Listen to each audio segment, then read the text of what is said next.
नमस्कार दोस्तों, रंजन क्लासेस में आप सभी लोगों का बहुत बहुत स्वागत है। आज का जो टॉपिक हम डिस्कस करेंगे वो पहले देखेंगे हम कि टाइप्स ऑफ डीसी ब्रिज की बात करेंगे।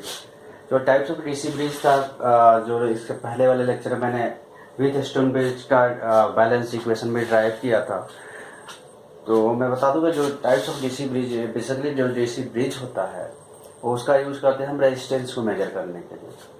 अब रेजिस्टेंस को मेजर करने के लिए there are three types of bridges are used according to the range of the bridge। यानी ब्रिज के रेंज के बेसिस पे जो डिजाइन किया गया है डीसी ब्रिज वो थ्री टाइप्स है, जिसमें पहला आपका है केल्विन डबल ब्रिज, दूसरा आपका विथ स्टोन ब्रिज और तीसरा आपका मेगा ओम ब्रिज। यानी हम देखें तो केल्विन डबल ब्रिज है जो लो रेजिस्टेंस के लिए यूज करते हैं, विथ स्टोन ब्रिज है आपका ये जो हम यूज करते हैं मीडियम रेजिस्टेंस मेजरमेंट के लिए, और मेगा ओम ब्रिज जिसका हम यूज करते हैं हाई रेजिस्टेंस मेजरमेंट करने के लिए। ठीक है, ये तो क्लियर है। Kelvin bridge are use for measurement of low resistance, Wheatstone bridge is use for measurement of medium resistance and mega ohm bridge is use for measurement of high resistance. अब देखिए इसमें क्या है, ये जो kelvin double bridge है इसका जो रेंज है वो क्या है, the resistance in order of 1 ohm and below. यानी अगर रेजिस्टेंस का जो इसकी कैपेसिटी है, इसका जो रेंज है मेजर करने का केल्विन डबल ब्रिज का, जो 1 ओम और बिलो ओम, 1 ओम और उससे बिलो जितना भी होगा सारा रेजिस्टेंस को मेजर करने के लिए जो डीसी ब्रिज यूज करेंगे, that bridge is called kelvin double bridge. Kelvin double bridge से ही हम मेजर कर सकते हैं 1 ओम और उससे बिलो। अब देखिए क्या क्या मेजर कर सकते हैं। फॉर एग्जांपल के लिए मैंने दिया resistance of the winding coil of electric motor. Electric motor के जो वाइंडिंग होता है उसका रेजिस्टेंस हम मेजर करेंगे, उसका रेजिस्टेंस बहुत लो होता है। नेक्स्ट है आपका resistance of winding coil of generator. Winding coil के जनरेटर का रेजिस्टेंस मेजर करने के लिए करते हैं। और थर्ड है आपका resistance of winding coil of transformer. Transformer का वाइंडिंग कॉइल का रेजिस्टेंस मेजर करने के लिए हम क्या यूज करते हैं, केल्विन डबल ब्रिज। तो यहाँ से ऑब्जेक्टिव क्वेश्चन बनता है, which bridge are use for measurement of resistance of winding coil of electric motor, या वाइंडिंग कॉइल ऑफ जनरेटर, या वाइंडिंग कॉइल ऑफ ट्रांसफार्मर। तो यहाँ से ऑब्जेक्टिव क्वेश्चन बन सकता है कि which bridge are use for the measurement of winding resistance of winding coil of generator, या resistance of winding coil of motor, या resistance of winding coil of transformer. तो आपका आंसर होगा केल्विन डबल ब्रिज। ठीक है, और अब सकता और भी मेजर कर सकते हैं जिसका जो रेजिस्टेंस का वैल्यू 1 ओम से बिलो होगा, तो उसका रेजिस्टेंस जब भी मेजर करना होगा तो हम यूज करेंगे केल्विन डबल ब्रिज मेजर। ठीक है, नेक्स्ट आपका विथ स्टोन ब्रिज जिसका क्या है फॉर मीडियम रेजिस्टेंस मेजर। इसके लिए हम क्या करते हैं, मीडियम रेजिस्टेंस के रेंज को रेजिस्टेंस को मेजर करने के लिए हम यूज करते हैं, जिसका रेंज होता है 1 ओम टू 0.1 मेगा ओम। यानी mega Om means what, mega ohm का मतलब होता है 10 पावर 6 ओम। तो आप इसे कन्वर्ट करेंगे तो 0.1 इंटू 10 पावर 6 यानी 10 को 5 यानी 1 लाख ओम। यानी इसका जो रेंज हुआ 1 ओम टू 1 लाख ओम, या बोल सकते हैं 1 ओम टू 100 किलो ओम। ठीक है, अब इसका हम यूज करते हैं मेजरमेंट करने के रेजिस्टेंस ऑफ हीटर का रेजिस्टेंस मेजर करने के लिए, पोटेंशियोमीटर का रेजिस्टेंस, और भी कंपोनेंट है जिसका रेजिस्टेंस हम मेजर कर सकते हैं by using with stone bridge, जिसका रेंज 1 ओम से और 1 मेगा ओम के बीच में लाई करेगा। ठीक है, अब नेक्स्ट आपका मेगा ओम। मेगा ओम में नाम सजेस्ट कर रहा है कि मेगा यानी 10 पावर 6, यानी ये हाई रेजिस्टेंस रेंज के लिए यूज करते हैं। तो इसका जो रेंज है ये है 0.1 mega ohm to and above, यानी 0.1 मेगा ओम से एबव के रेंज के रेजिस्टेंस को मेजर करने के लिए जो ब्रिज यूज करते हैं, that bridge is called as mega ohm bridge. यानी मेगा ओम ब्रिज का यूज करके हम 0.1 मेगा ओम से एबव के रेजिस्टेंस को मेजर कर सकते हैं। फॉर एग्जांपल में insulation resistance of electric cable, या जो इंसुलेशन रेजिस्टेंस होता है इलेक्ट्रिक केबल का, उसका रेजिस्टेंस अगर मेजर करना है तो मेगा ओम यूज करेंगे। या इंसुलेशन रेजिस्टेंस ऑफ वाइंडिंग। अब देखिए वाइंडिंग, तो इंसुलेशन रेजिस्टेंस ऑफ वाइंडिंग, यानी इंसुलेशन क्या होता है, दो पार्ट के बीच में इंसुलेशन प्रोवाइड किया तो बीच का रेजिस्टेंस मेजर करना होगा। अब जनरली क्या होता है, बहुत ही हाई होता है, तो उसका मेजर करने के लिए हम यूज क्या करेंगे, मेगा ओम ब्रिज। या इंसुलेशन रेजिस्टेंस ऑफ मोटर। अब देखिए कंफ्यूज नहीं है, वाइंडिंग ऑफ मोटर के लिए आप क्या यूज कर रहे हैं, केल्विन ब्रिज, और इंसुलेशन रेजिस्टेंस जहां पे इंसुलेशन वर्ड है तो वहां पे हम क्या यूज करेंगे, मेगा ओम। वाइंडिंग रेजिस्टेंस के बाद क्या आएगा, तो हम सीधा सीधा वाइंडिंग रेजिस्टेंस है, इसका मतलब रेजिस्टेंस बहुत कम होगा। और इंसुलेशन की जहाँ पे बात है वहाँ रेजिस्टेंस का रेंज बहुत ज्यादा होगा। जहाँ पे इंसुलेशन वर्ड है वहाँ पे हमें टिक किसको मारना है, मेगा ओम ब्रिज का। जहाँ पे वाइंडिंग रेजिस्टेंस की बात है वहाँ पे हमें टिक करना है केल्विन डबल ब्रिज का। ठीक है, तो ये है आपका डीसी ब्रिज। ज्यादा डिटेल में आपको सिलेबस में नहीं है, इसलिए मैंने एक ब्रीफ सा बता दिया छोटा कि आपको ऑब्जेक्टिव का टाइप ही क्वेश्चन आपसे पूछे जाएंगे। तो इससे आपका ये तीनों ब्रिज से कवर सारा जितने भी ऑब्जेक्टिव बनते हैं इस चार्ट से कवर हो जाएगा। इसे अच्छे से पढ़ लीजिएगा, आशा करता हूँ समझ आ गया होगा आप लोगों को। ठीक है, नेक्स्ट टॉपिक अभी हम करेंगे, वो करेंगे एसी ब्रिज। चलिए दोस्तों अभी बात करते हैं एसी ब्रिज। और एसी ब्रिज को ही बोलते हैं इम्पीडेंस ब्रिज। यानी AC bridge is a bridge which are use for the measurement of inductance, mutual inductance, capacitance and frequency. और कोई ब्रिज सर्किट है जिसका यूज करते हैं इंडक्टेंस मेजर करने के लिए, फ्रीक्वेंसी मेजर करने के लिए, या म्यूचुअल इंडक्टेंस मेजर करने के लिए, या कैपेसिटेंस मेजर करने के लिए, that bridge is called as AC bridge. क्योंकि डीसी में तो कैपेसिटर और इंडक्टर का कोई काम नहीं होता है। ठीक है, अब देखिए एसी ब्रिज को क्लासिफाइड किया गया 8 टाइप्स में। और इसमें 5 ब्रिज जो है वो इंडक्टर मेजर करने के लिए किया गया था, और 2 ब्रिज का यूज करते हैं हम कैपेसिटेंस मेजर के, एक सिंगल विन ब्रिज है जिसका यूज करते हैं फ्रीक्वेंसी, जो कि पिछले क्लास में मैंने बता दिया। तो उसमें से हम फर्स्ट ब्रिज लेते हैं मैक्सवेल इंडक्टेंस ब्रिज। यानी मैक्सवेल इंडक्टेंस ब्रिज एक टाइप ऑफ इम्पीडेंस ब्रिज और AC bridge which are use for the measurement of medium value of inductance by comparing with the standard inductance. यानी जो ये Maxwell inductance bridge है वो medium range के inductor को measure करने के लिए इंडक्टेंस को मेजर करता है। कैसे? कंपेयर करके इसके साथ स्टैंडर्ड इंडक्टेंस के साथ। स्टैंडर्ड इंडक्टेंस का मतलब हुआ कि नॉन इंडक्टेंस, यानी जो ब्रिज में लगा हुआ इंडक्टर है इसका वैल्यू हमें पहले से पता है। अब देखिए हम इसका सर्किट डायग्राम ड्रॉ करेंगे पहले।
ठीक है, ये आपका ब्रिज है, इसमें current I1, I2, I3 and I4। इसके क्रॉस जो वोल्टेज है आपका E1, इसके क्रॉस जो वोल्टेज है ये है आपका E3, इसके क्रॉस जो वोल्टेज है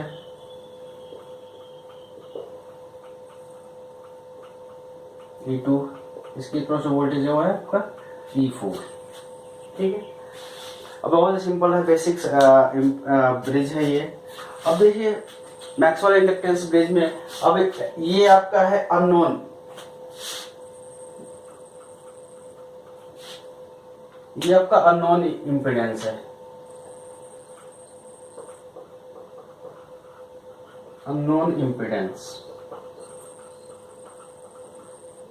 ये आपका स्टैंडर्ड इम्पीडेंस है, इसका हम यूज करके ट्यून करके चेंज करके अगर बैलेंस नहीं है ब्रिज तो हम उसको बैलेंस करेंगे। इसका वैल्यू हमें पता रहेगा, जैसे ट्यून करके वैल्यू चेंज हो रहा है तो हमें पता रहेगा कितना हमने चेंज किया, क्या वैल्यू हमने लिया है इसमें आगे को। ठीक है, इसलिए इसको बोलते हैं स्टैंडर्ड इम्पीडेंस। ये आपका है नॉन, ये भी नॉन आर्म रेजिस्टेंस है, नॉन इंडक्टिव रेजिस्टेंस है, जिसका वैल्यू हमें पता है। ठीक है, ये फिक्स्ड है। अब देखिए डिस्क्रिप्शन में क्या लिखेंगे आप, आर्म ए बी। अब देखिए आर्म ए बी क्या है, ये unknown inductance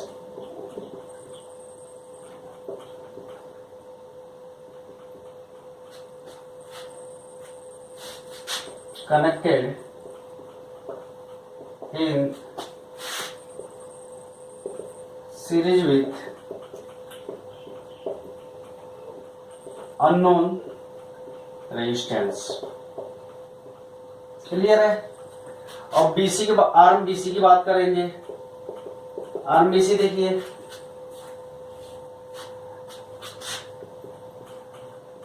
non inductive impedance, non inductive resistance, बोल लीजिए resistance is connected, यानी एबी टर्मिनल के बीसी के टर्मिनल के बीच में नॉन इंडक्टिव इम्पिडेंस कनेक्टेड है या नॉन इंडक्टिव रेजिस्टेंस कनेक्टेड है। आर्म सी डी सेम है, non inductive resistance is connected. और आर्म डीए की बात करें, यहां पे देखिए नॉन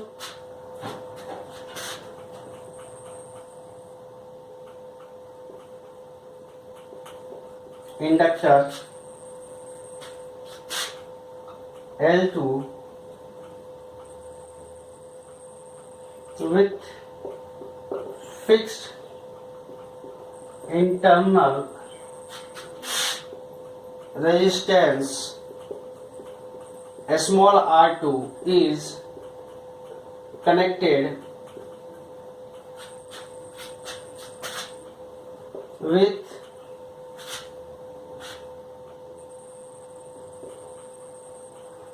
known resistance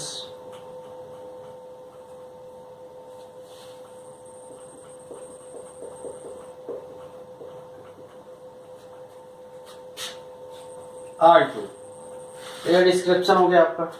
अब हम बात करते हैं ब्रिज बैलेंस इक्वेशन का, ठीक है। अब देखिए ये अलग बात करती है, ये आपका Z1 हो गया। अब देखिए ब्रिज बैलेंस इक्वेशन में मैंने क्या होता है, Z1 into Z4 equal to Z2 into Z3, यानी opposite one pair of the product of the one pair of terminal opposite pair terminal is equal to the other pair of opposite terminal impedances. यानी bridge balance equation जो हमारे पास था वो क्या था, Z1 into Z4 equal to Z2 into Z3।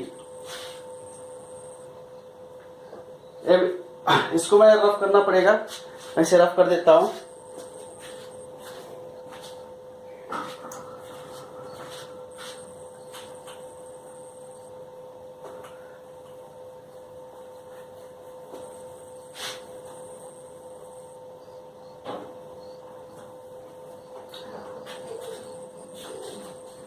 देखिए general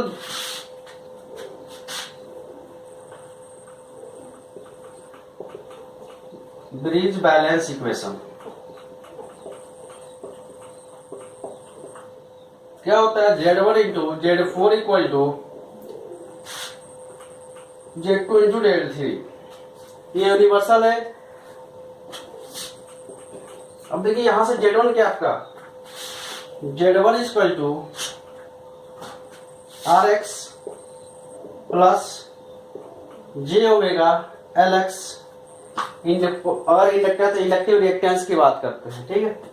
Z2 आपका क्या है, R2 internal resistance R2 plus J omega L2। Z3 आपका है R3 एंड Z4 आपका है R4। अब देखिए यहां से Z1, Z2, Z3 and Z4 का वैल्यू हम ऊपर पुट कर देंगे। यहाँ आप इक्वेशन फर्स्ट में पुट कर दीजिए तो हमारे पास क्या आएगा, Z1 हमारे पास क्या ये RX plus j omega LX into Z4 यानी R4 इक्वल टू Z2 यानी R2 plus small r2 plus j omega L2 multiplied by R3। यहाँ तक क्लियर है। अब देखिए मल्टीप्लाई कर दीजिए, this implied at RX R4 plus j omega LX R4 equal to R2 into R3 plus j omega L2 R3।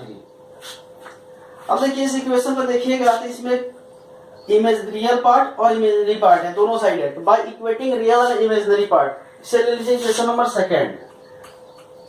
अब देखिए equating real and imaginary part और इक्वेट करेंगे रियल और इमेजिनरी पार्ट। तो अब देखिए यहाँ पे रियल पार्ट, और हम रियल को इधर करते हैं रियल पार्ट, यहां हम ले लेते हैं इमेजिनरी पार्ट।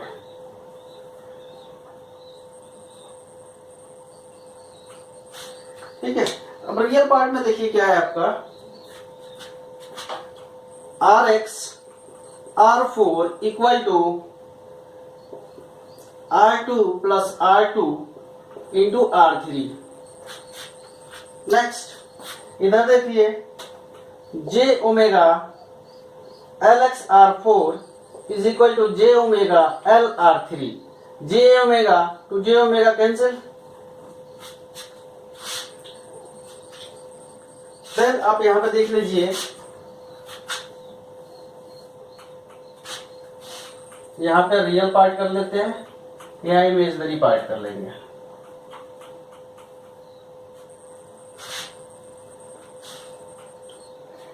देखिए RX के अननोन रेजिस्टेंस है, यानी दिस इंप्लाइड है RX इक्वल टू क्या आएगा आपका R4 है इधर न्यूमरेटर में, इधर डिनोमिनेटर में, यानी R2 plus R2 into R3 upon R4। ऐसे ही आप यहाँ पे LX फाइंड आउट करेंगे। This implied at LX equal to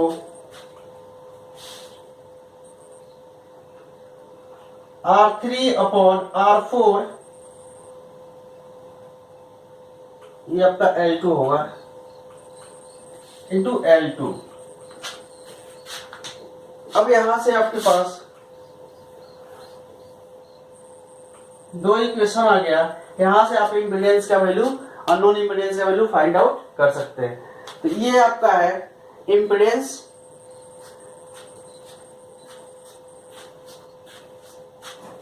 find out करने के लिए हमने वैल्यू निकाल दिया। ठीक है। अब बात करते हैं फेजर का, फेजर डायग्राम की बात करेंगे इसका। अब देखिए फेजर डायग्राम की बात करेंगे, यहाँ तक आपको समझ में आया, सिंपल कैलकुलेशन है, कैलकुलेट करते हैं यहाँ से RX का वैल्यू LX यानी अननोन इम्पीडेंस है इसका, दोनों वैल्यू हम फाइंड आउट कर सकते हैं। डायरेक्टली आप फॉर्मूला यूज करके फाइंड आउट कर सकते हैं। ठीक है। अब इसका फेजर डायग्राम देखते हैं। चलिए अभी फेजर डायग्राम की बात करते हैं, मैक्सवेल इंडक्टेंस ब्रिज का फेजर डायग्राम। ठीक है। मैक्सवेल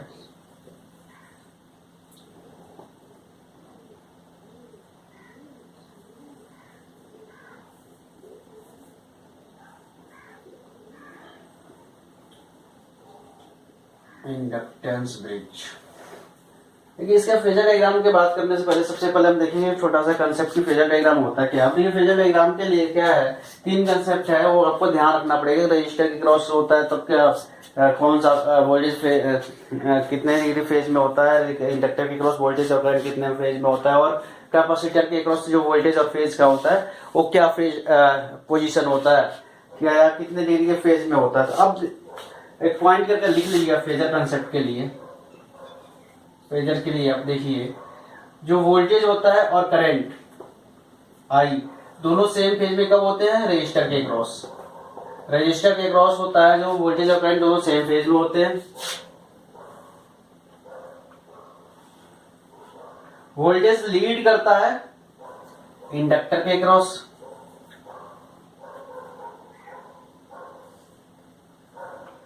और वोल्टेज लैग करता है कैपेसिटर के क्रॉस।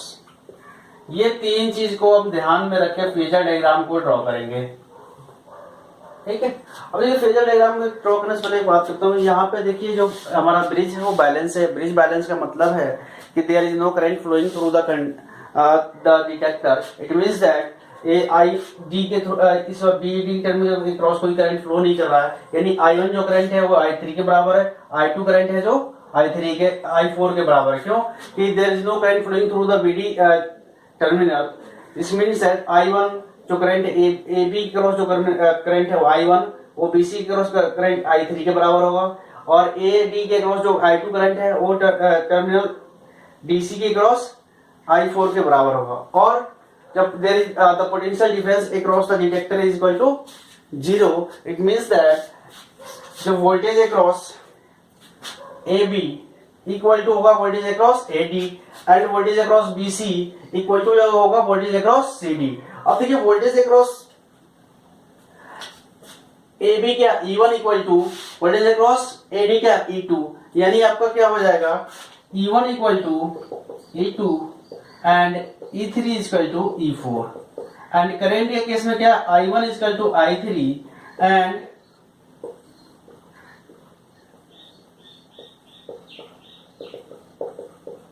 at balance condition, ठीक है।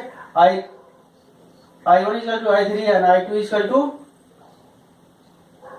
I4, ये क्लियर है। अब देखिए जब फेजर डायग्राम ड्रॉ करते थे किसी एक को हम रेफरेंस में लेते हैं, क्या हमने ले लिया रेफरेंस आपका I1 को, I1 हमने रेफरेंस ले लिया, ठीक है। अब देखिए I1 करंट जो फ्लो हो रहा है टर्मिनल AB के क्रॉस फ्लो हो रहा है, इसमें जो वोल्टेज है आपका एक रजिस्टर लगा हुआ है, एक इंडक्टर, इसके क्रॉस जो वोल्टेज होगा I1 RX और इसके क्रॉस जो वोल्टेज हो जाएगा I1 ओमेगा LX। अब ये वाला जो वोल्टेज है इंडक्टर के क्रॉस इंडक्टिव वोल्टेज है, रजिस्टर के क्रॉस रेजिस्टिव वोल्टेज है आपका। तो जो रेजिस्टिव वोल्टेज है वो क्या होगा फेज विद द करंट होगा, यानी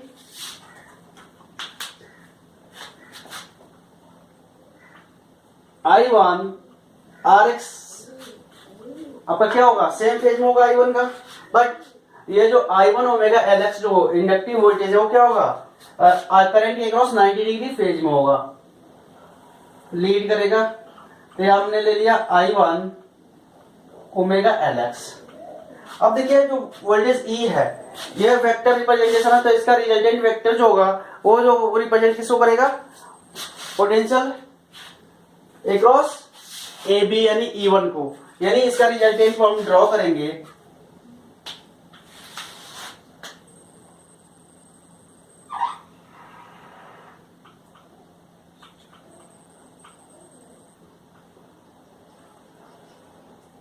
यानी ये जो होगा आपका E1 वोल्टेज को रिप्रेजेंट करेगा, ठीक है।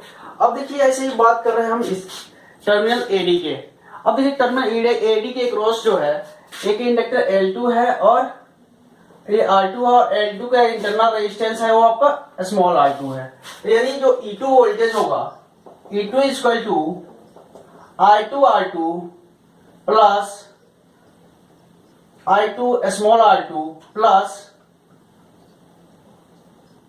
I2 omega L2।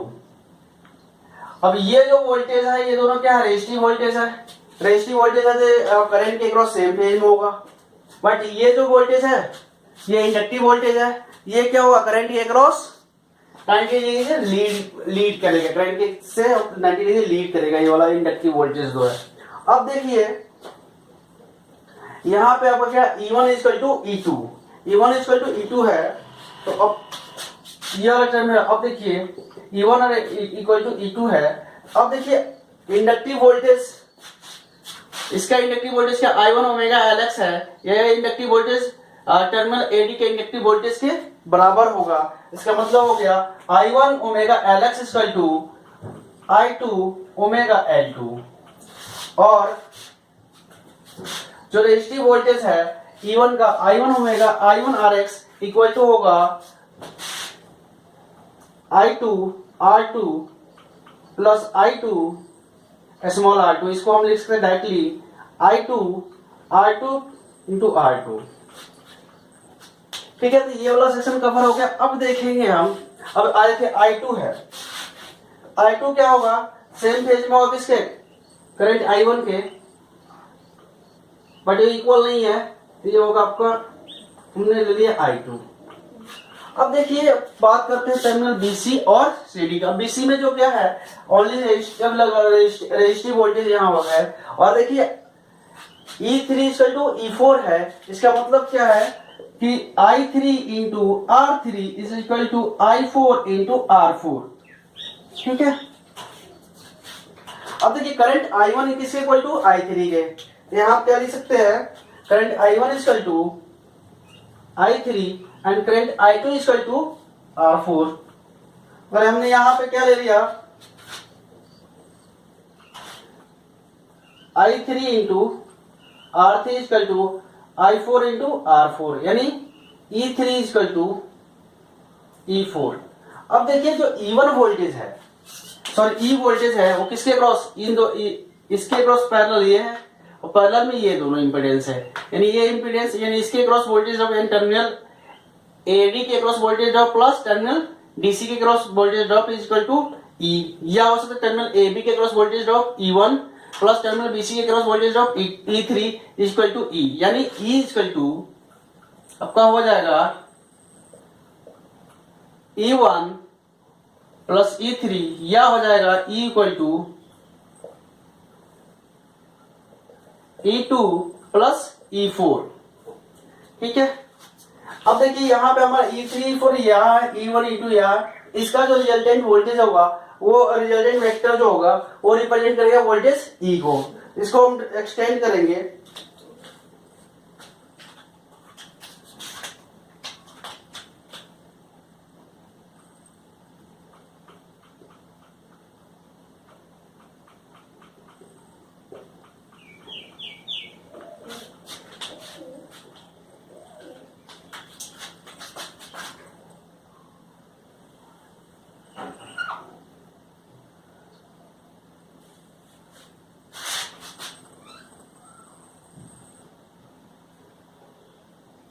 यानी ये जो एक्सिस होगा, ये जो रिप्रेजेंट करेंगे वो वेक्टर होगा, ये वेक्टर होगा वोल्टेज E का, ठीक है। तो ये वोल्टेज, ये तो ये आपका है phasor diagram of Maxwell inductance bridge. आशा करता हूँ आप सभी लोगों को समझ में आया होगा, सभी समझ में आया, और वीडियो समझ में आया है तो वीडियो को शेयर कीजिए, लाइक कीजिए, सब्सक्राइब कीजिए। आज के लिए इतना ही, धन्यवाद।